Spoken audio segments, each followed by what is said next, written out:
बहुत समय पहले हस्तिनापुर की धरती पर एक युवा कन्या रहती थी कुंती।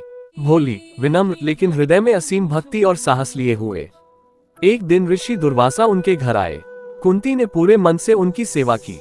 ऋषि इतने प्रसन्न हुए कि उन्होंने कुंती को एक दिव्य वरदान दिया। बेटी, यह मंत्र तुम्हें देवताओं को बुलाने की शक्ति देता है।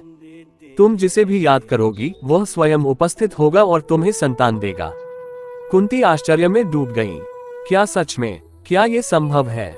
एक सुबह जब सूर्योदय की पहली किरणें धरती पर पड़ी, कुंती ने ब्रह्मा मुहूर्त में खड़े होकर प्रयोग करने का सोचा। मन में बस जिज्ञासा थी, कोई और इच्छा नहीं। उन्होंने मंत्र बोला और बुलाया सूर्य देव। अचानक पूरा आकाश तेजस्वी सुनहरी रोशनी से भर गया, मानो पूरा ब्रह्मांड थम गया हो, और उनके सामने प्रकट हुए सूर्य भगवान स्वयं। सूर्य देव बोले, कुंती, तुम्हारे मंत्र ने मुझे बुलाया है। अब मैं तुम्हें एक ऐसा पुत्र दूंगा जो वीरता, दान और सच्चाई में अद्वितीय होगा, जिसके तेज को दुनिया युगों तक याद रखेगी। और फिर एक दिव्य बालक उनके हाथों में दिया गया। वह बच्चा साधारण नहीं था। उसके शरीर पर कवच था स्वर्णिम, अटूट, जन्मजात। उसके कानों में कुंडल थे जो देवताओं ने स्वयं दिए थे।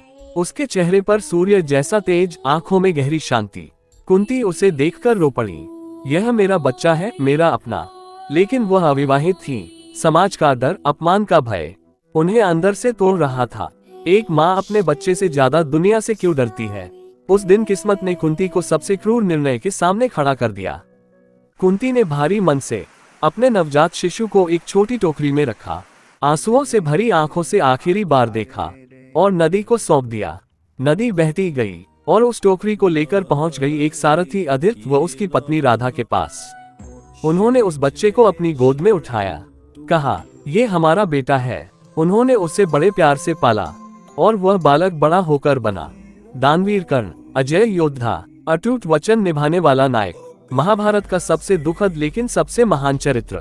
कर्ण हमेशा पूछता रहा, मैं कौन हूँ? लेकिन किस्मत ने जवाब बहुत देर से दिया।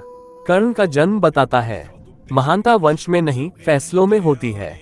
नायक वो नहीं जो पैदा होता है, नायक वो है जो हर हालत में सच्चाई का साथ देता है। जय सूर्यपुत्र कर्ण।